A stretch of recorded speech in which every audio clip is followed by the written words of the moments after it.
어, 12월 달에 들을 수 있는 아름다운 화음이었습니다. 참 감사하고요.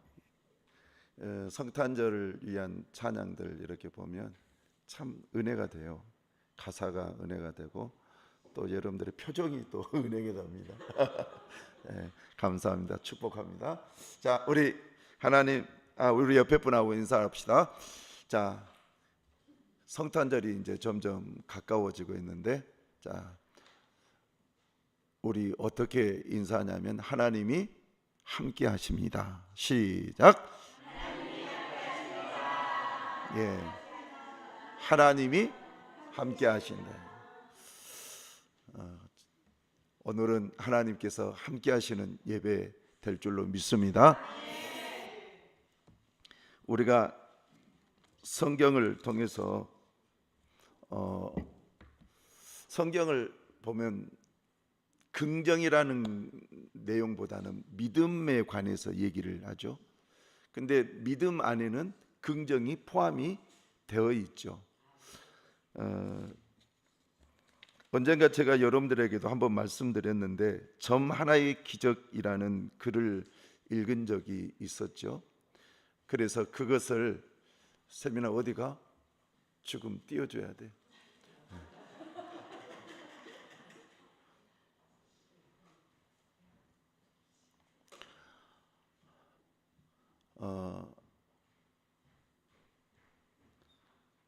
점 하나의 기적이라는 이 내용을 보면 참 내용을 딱 보면 이해가 되는 거예요. 자, 고질병이라는 것을 여러분 한번 보세요. 고질병. 이 고질병이라는 이 내용을 점 하나만 딱 찍으면 고칠병이 되는 거예요. 우리 지금 타이핑이 좀 잘못됐는데 영어로 impossible이라는 것은 불가능하다 그런 말 아닙니까? 근데 점을 하나 딱 찍으면 I'm possible, 나는 할 수 있다, 가능하다, 이렇게 얘기가 되잖아요. 그래서 점 하나가 얼마나 중요한지, 그래서 우리 인생에 점을 좀 잘 찍었으면 좋겠다. 자, 여러분들의 인생에 어떤 점을 찍어야지 내가 지금 불가능해서 가능으로 바뀌어질 수 있는지, 고질병에서 고칠병으로 바뀌어질 수 있는 건지, 또 그 다음에 거꾸로 읽으면 놀라운 단어가 있잖아요. 자살을 하면 바꾸면 살자. 죽고 싶을 때 있잖아요. 그러면은 죽고 싶을 때에 그래도 사는 것이 낫지 하면서 생각을 바꾸는 거예요. 역경이라는 것을 바꾸면 경력. 나는 저 말이 너무 삶과 또 목사인 저에게, 리더자인 저에게는 저 말이 정말 맞는 것 같아요. 역경인데 경력인 거예요.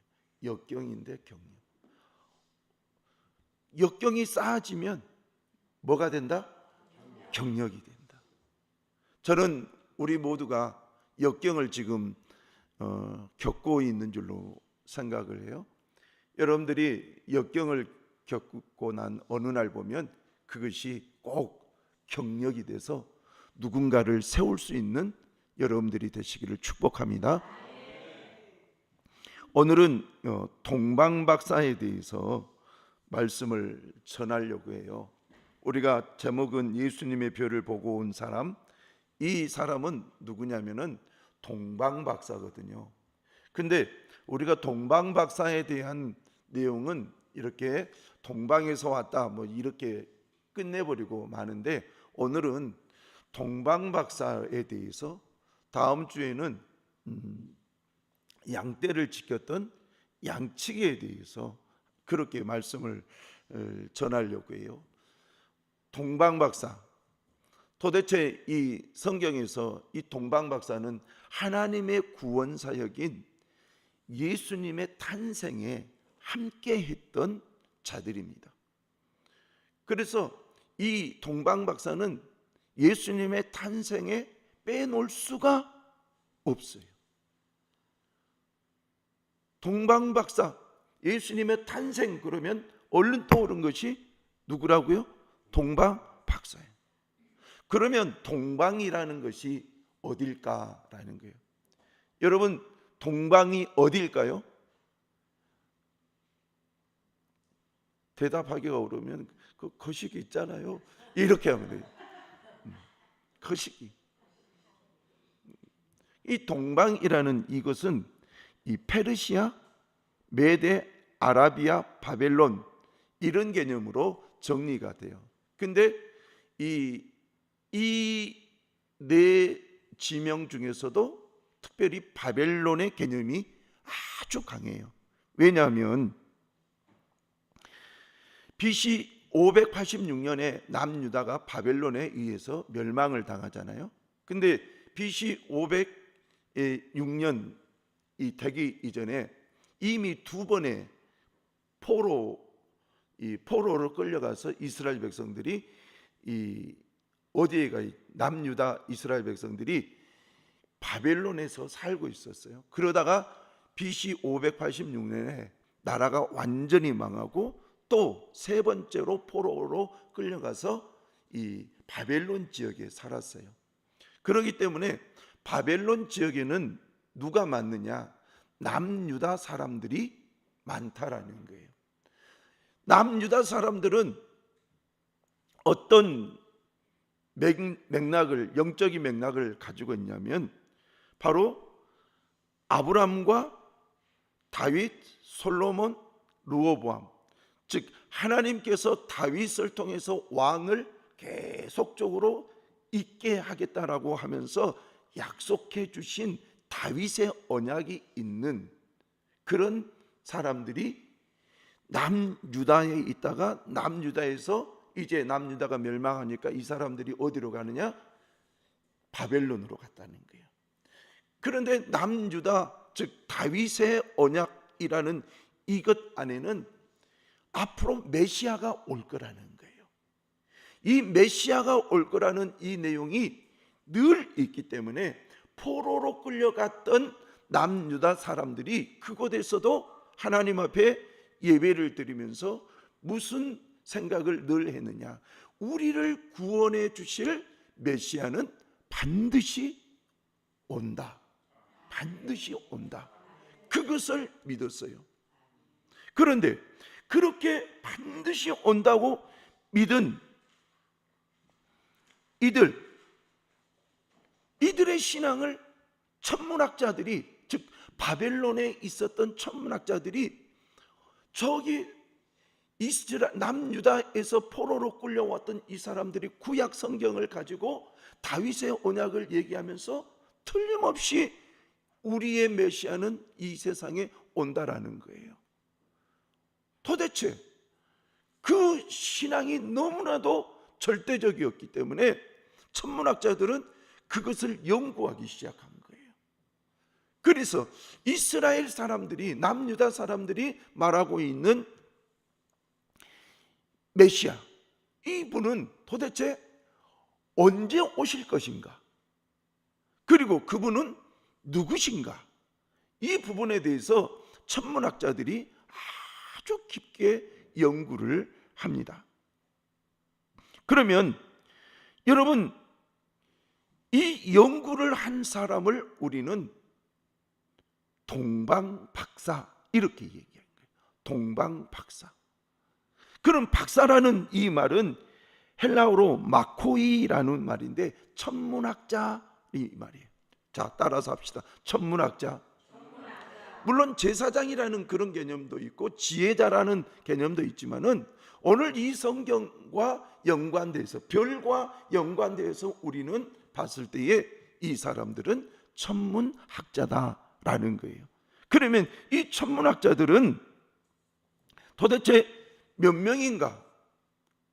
여러분, 동방박사 몇 사람이라고 알고 계시죠? 여러분들이 정확하게 얘기를 하고 계신 거예요. 우리도 어렸을 때에 동방박사 몇 사람? 여러분들은 퀴즈도 다르요. 동방박사 세 사람이라는 거예요. 세 사람. 세 사람인데 왜 셋으로 이렇게 했느냐? 그들이 예수님께 경배할 때에 드리는 향품에 의해서 하나 따로 이렇게 드렸다라는 그런 개념에서 이 동방박사 세 사람이다 이렇게 얘기를 하는 거예요. 그런데 동방박사 세 사람이 이름이 뭘까? 카스팔, 메키올, 발다살이라는 이름이에요. 우리나라 이름이 아니니까 금방 잊어버려요. 들으면서 잊어버리죠. 다시 한번 카스팔, 메키올, 발다살. 나중에 나한테 물어보지 마세요. 목사님 그 사람의 이름이 뭐예요? 저도 몰라요. 지금 이렇게 써가지고 여러분들한테 얘기하니까 그렇지. 근데 이 세 사람 카스팔, 메키올, 발다살 이 사람들이었다는 거예요. 그런데 이 사람들이 천문학을 연구하는 어느 날 어디에 왔느냐? 예루살렘에 왔다는 거예요.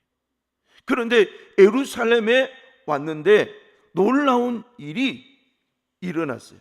그게 뭐냐? 예수님이 태어나신 거예요. 태어나신 거예요. 이것은 천문학자로서 예측하면서 왔는데 진짜 예수님이 태어나신 거예요. 그러니까 이분들에게 있어서는 놀라운 일이 된 거죠. 여러분, 천문이 맞을 수도 있겠지만 얼마든지 틀릴 수도 있잖아요. 왜냐? 여러분들이 천문학을 이렇게 공부를 한 사람들 보면 그 천문이 굉장히 치밀하답니다. 그래서 조금만 달리면 뭐 몇 년이 아니라 몇백 년, 몇천 년은 금방이라는 거예요. 차이가 그렇게 난다는 거예요. 그래서 이렇게 천문학자들이 예루살렘에 왔는데 이 예루살렘에 온 그때에 예수님이 태어났다. 이것은 너무너무 정교한 천문학자였다는 거예요. 그래서 놀라운 것이 이들이 예루살렘에 와서 이렇게 보니까 진짜 예수님이 태어났다고 그래요. 그러면 정확하게 어디에서 태어났을까요? 그랬더니 그때 당시에 헤롯 왕, 그리고 당시의 서기관들, 그리고 대제사장, 이 사람들이 아니 이 세상에 예수, 즉 유대인의 왕이 태어났단 말이야. 그 얘기를 듣고 막 소동을 해요. 소동을 하는데 그러면 당연히 질문이 나올 거 아니에요. 그러면 정확한 곳이 어디냐? 정확한 곳. 그랬더니 자, 우리 한번 성경을 볼까요? 마태복음 2장 1절 2절 말씀. 시작. 헤로당 때에 예수께서 유대 베들레헴 동방으로부터 박사들이 예루살렘에 이르러 유대인의 왕으로 나신 이가 어디 계시냐? 우리가 동방에서 그의 별을 보고 그에게 경배하러. 자, 동방에서 왔다. 그의 별을 보고 그에게 경배하러 왔다. 그런데 이 경배하러 온 이들이 왔을 때에 예수님이 이 세상에 태어난 거예요. 그래서 자, 2장 5절 6절을 한번 보겠습니다. 거기 보면 도대체 어디냐에 포커스를 맞췄을 때에 시작. 이르되 유대 이는 선지자로 이렇게 기록된 바 또 유대 너는 유대 고을 중에서 가장 작지 아니하노다. 내게서 한 다스리는 자가 나서 내 백성 한 백성을 다스리는 이스라엘 목자가 태어났는데 그것이 어디다? 베들레헴이다. 베들레헴. 그래서 베들레헴이라는 이 말을 듣고 이제 그럼 베들레헴이 어디입니까? 그러니까 예루살렘 저 아래쪽에 있는 곳이라고 얘기를 해주니까 누군가가 그럼 나를 따라가십시다 이렇게도 할 수 있잖아요. 그런데 오늘 성경은 누군가가 내가 잘 알아요 베들레헴 그러니까 갑시다 이것이 아니라 갑자기 베들레헴이 어디입니까? 저쪽입니다 라고 하니까 하나님께서 뭘 보내셨느냐? 별을 보내셨다는 거예요. 별을 보내셔서 그 별이 베들레헴 예수님이 태어난 그곳까지 데리고 가서 그곳 위에 딱 머물러 쓴 거예요. 그러니까 이곳이 바로 예수님이 태어나신 곳이구나. 가서 봤더니 진짜 예수님이 태어나신 거예요. 자, 그러면 여러분 여기에서 마태복음 2장 9절을 한번 보세요. 박사들은 천문학자라고 그랬어요. 마태복음 2장 9절 시작. 박사들이 왕의 말을 듣고 갈새 동방에서 보던 그 별이 악이 있는 곳, 자 그대로 놔두세요. 그 별이 동방에서 보던 별, 저를 보세요. 이들이 예루살렘까지 올 때에 뭘 보고 왔다? 별 보고 왔다는 거예요. 천문학을 통해서 별 보고 왔다는 거예요. 별을 보고 왔는데 그 별이 예루살렘까지 인도한 그 별이 지금 베들레헴으로 인도했는데 아기가 있는 곳으로 머물러 거기까지 가서 머물러 서 있는지라. 그러니까 천문학자들은 별이 어떻게 움직이는가, 즉 예수님을 상징하는 이 별이 어떻게 움직이는가를 늘 이렇게 관찰했을 거 아니에요. 그런데 그 관찰했던 그 별이 또 동방박사들을 예수님이 있는 그곳까지 인도하더라는 거예요. 오늘 성경을 보면 동방에서, 즉 바벨론에서 예루살렘으로, 예루살렘에서 베들레헴으로, 베들레헴 중에서도 예수님이 태어난 그 마구간 여관 위에 머물러 섰더라는 거예요. 자, 이것은 놀라운 일이에요. 우리가 상상할 수 없는 하나님의 신비의 역사예요. 어떻게 이럴 수가 있을까? 그런데 성경은 그럴 수 있다는 거예요. 그래서 천문학자들이 예수님이 태어나신 그곳까지 가 있더라. 자, 그런데 도대체 이 별은 무슨 별일까? 여러분 무슨 별일까요? 여러분 이 별은 무슨 별일까요? 연구를 안 해보니까 여러분 실질적으로 이렇게 물어보면 그래, 아이 목사님 그냥 별이라고 하세요. 그래요, 그 별이에요. 그런데 이 별을 이제 연구했는데 한번 들어보십시오. 첫 번째는 헬리해성이라는 설이 있는데, 두 번째는 금성과 목성이 만나는 현상이라는 설도 있고요.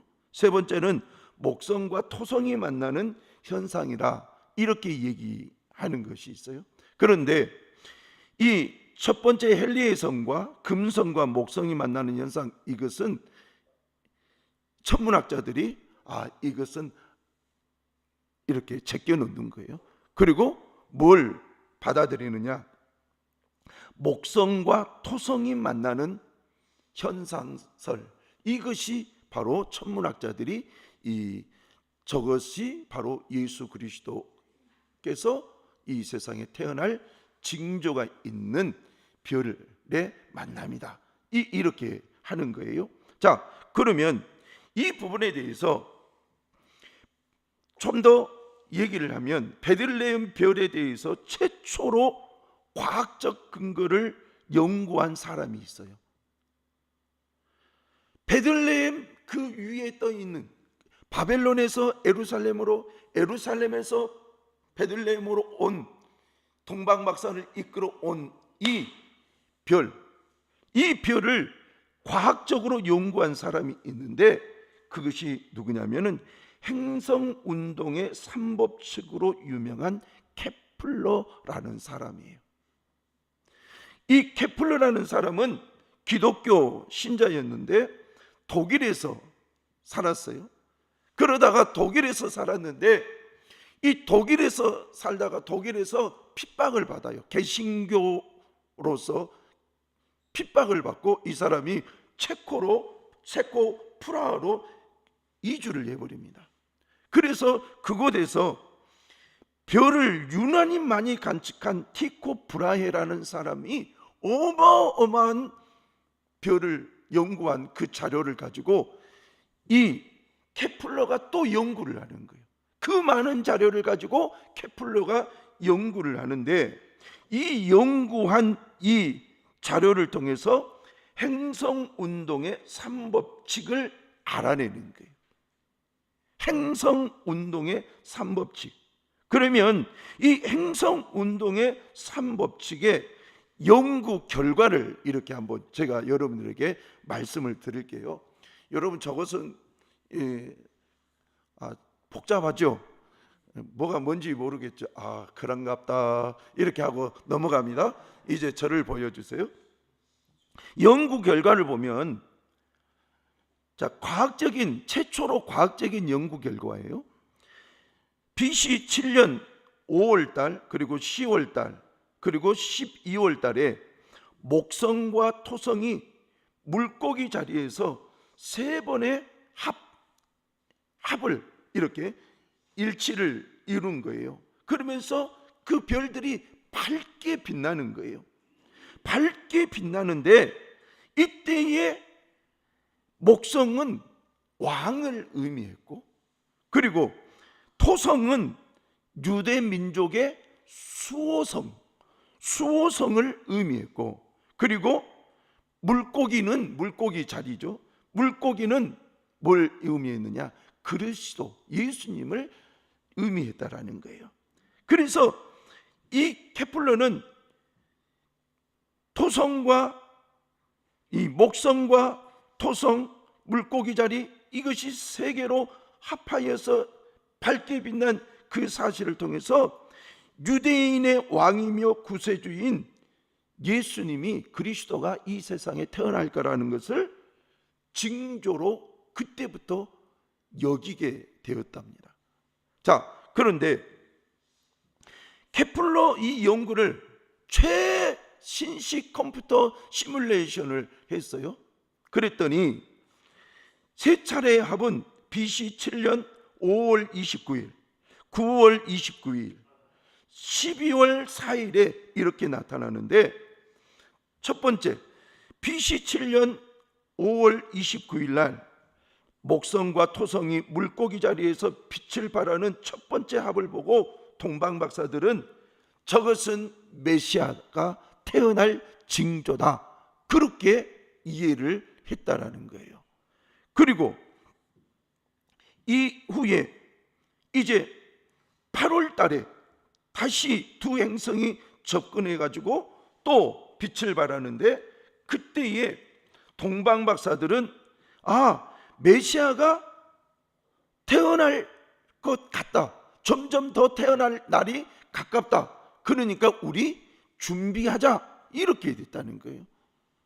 그리고 세 번째 9월 29일 날은 두 번째 합에 이를 때에 그들은 예수님의 탄생에 대한 확신을 가지고 별을 보고 어디로 발길을 옮기느냐? 이스라엘로 발길을 옮기는 거예요. 그런데 이스라엘 중에서도 오늘 성경은 예루살렘이라고 그랬잖아요. 예루살렘으로 발길을 옮기는 거예요. 그리고 2달에 걸친 여행 끝에 이들이 어디에 도착하느냐? 예루살렘에 도착을 합니다. 이 도착을 2개월 뒤에 도착한 이들이 와서 보니까 그때 당시 이 자료를 보니까 이렇게 얘기가 됐어요. 유대 왕 헤롯을 이렇게 만났는데 왜냐? 유대 왕은 당시에 이 예루살렘과 그 지역을 담당했던 분봉 왕이죠. 그렇기 때문에 그에게 당신이 이 지역의 왕이니까 그러면은 앞으로 태어날 메시아는 당신의 자녀이겠지요 라는 개념으로 질문을 하죠. 그랬더니 내게는 어떤 자녀도 태어나지 않았다라는 거예요. 헤롯이 내게는 어떤 자녀도 태어나지 않았다. 그런데 그러면 어디에 태어날 거냐? 이 내용 그렇게 막 여기저기 묻고 대제사장 서기관에게 묻고 그러니까 그들이 뭐라고 얘기하느냐? 자, 우리 미가서 5장 2절 말씀.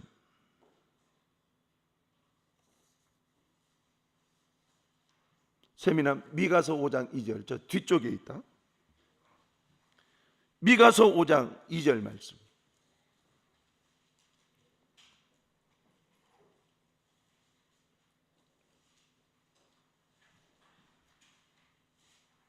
자, 못 찾았으면 여러분 한번 보세요. 베들레헴 에브라다야, 너는 유다 족속 중에 작을지라도 이스라엘을 다스릴 자가 내게로 나올 것이라. 그의 근본은 상고의 영혼에 있느니라.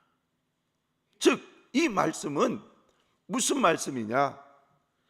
이미 하나님께서는 메시아가 어디에 태어날 것을 말씀하셨어요? 베들레헴에 태어날 것을. 그래서 대제사장도 서기관도 이스라엘 사람 중에서 성경을 알고 있는 사람이라면 메시아는 어디에서 태어난다? 베들레헴. 그래서 그에게 베들레헴입니다라고 얘기하니까 베들레헴으로 가자 했는데 가는 가운데 별이 베들레헴까지 예루살렘에서 베들레헴으로 인도하더라는 거예요. 그래서 여러분들이 지금까지 동방박사 이분들이 별을 따라갔다, 이 내용이 지금 컴퓨터 시뮬레이션으로 확실하게 이루어지는, 그래서 성경이 옳다, 이것을 얘기하고 있다라는 겁니다. 자, 여러분들에게 지금까지 별에 대해서 저는 천문학자가 아니니까 그냥 굵직굵직한 내용만 여러분들에게 말씀을 드렸어요. 동방에서 바벨론에서 천문학자가 있었는데 그들이 보니까 BC 7년에 어디에 틀림없이 이스라엘 땅에 메시아가 태어날 거라, 유대인의 왕이 태어날 거라. 그래서 이들이 어느 날 연구하다가 예루살렘으로 왔고, 예루살렘에 와서 당시에 그 지역의 왕이었던 분봉왕 이 헤롯에게 물어보니까 나는 자녀를 낳지 않았다. 그러면 어디에서 유대인의 왕이 태어날 수 있느냐? 대제사장 서기관들에게 물었더니 베들레헴이다.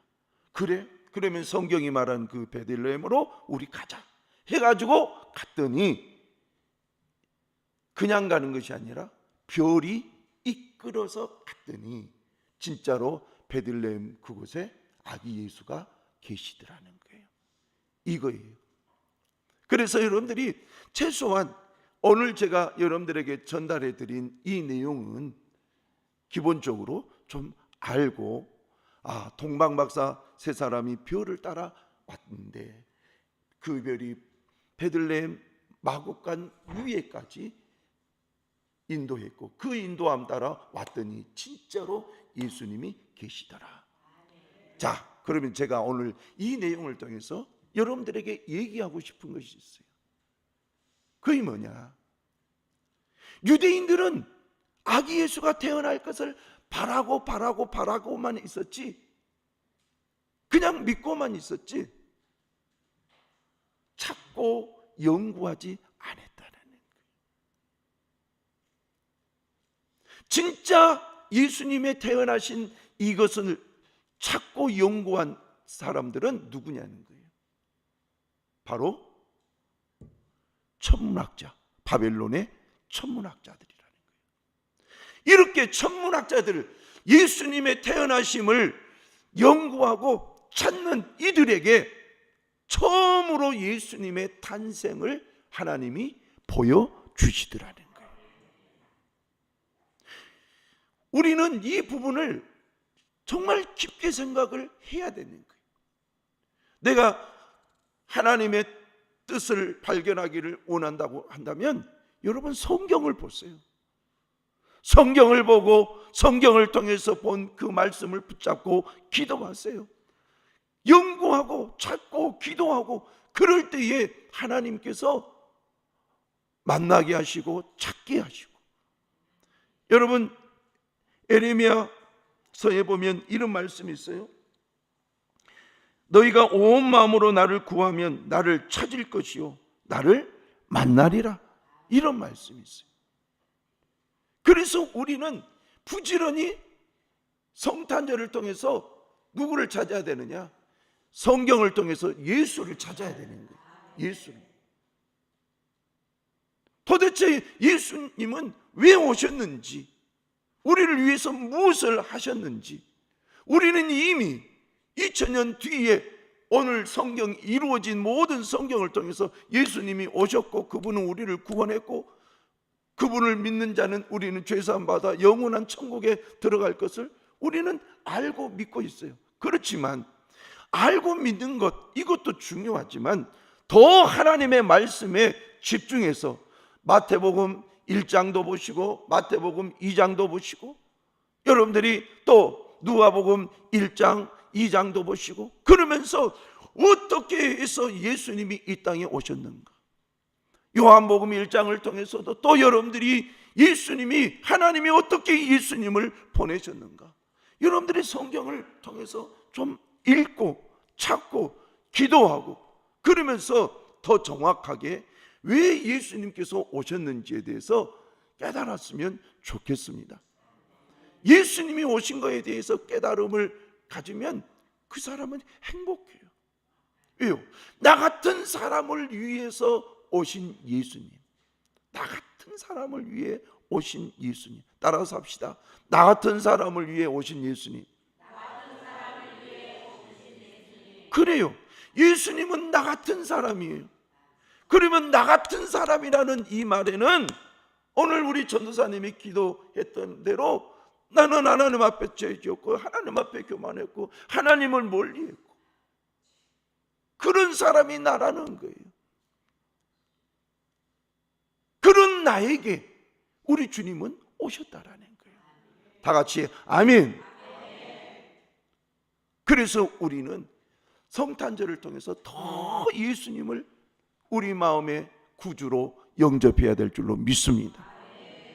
여러분들이 알고 있는 이 요한복음 1장을 보면 1장 9절 말씀, 여기 보면 뭐가 있느냐? 참빛 곧 세상에 와서 각 사람에게 비추는 빛이 있었나니 그가 세상에 계셨으며 세상은 그로 말미암아 지은 바 되었으되 세상이 그를 알지 못하였고 자기 땅에 오매 자기 백성이 영접하지 아니하였으나 영접하는 자 곧 그 이름을 믿는 자들에게는 하나님의 자녀가 되는 권세를 주셨으니.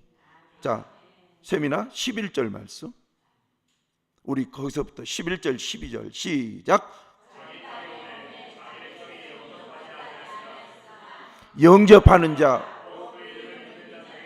하나님의 자녀가 되는 권세를 주셨습니다. 아멘. 성탄절을 통해서 예수님을 더 영접하는 거예요. 더 나의 주님으로 모시는 거예요. 그럴 때에 우리 주님은 우리를 하나님의 자녀가 되는 권세자로 이끌어 가실 줄로 믿습니다. 기도하십시다. 하나님 아버지 감사합니다. 오늘도 우리 주님께서 우리를 위해서, 나 같은 사람을 위해서 이 땅에 오셔서 구원의 길을 주셨고 또 구원해 주셨습니다. 주님, 이 귀한 은혜를 저희가 믿고 감사하며 오늘도 주님 예수님을 우리의 마음에 영접합니다.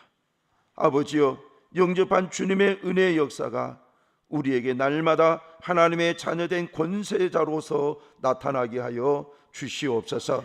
예수님의 이름으로 기도하옵나이다. 아멘.